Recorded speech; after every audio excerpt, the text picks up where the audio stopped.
Hvorfor smider EU ikke bare Ungarn ud? Det er det spørgsmål, jeg oftest får i min indbakke.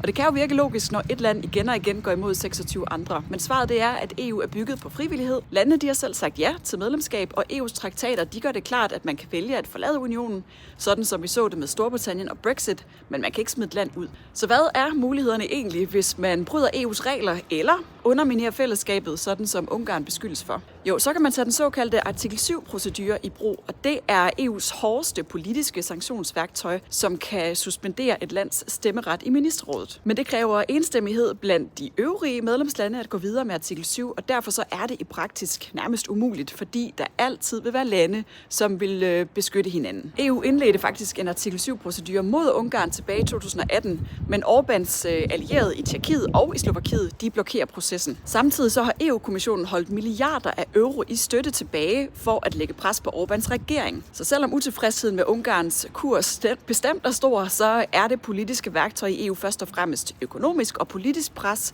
og ikke eksklusion.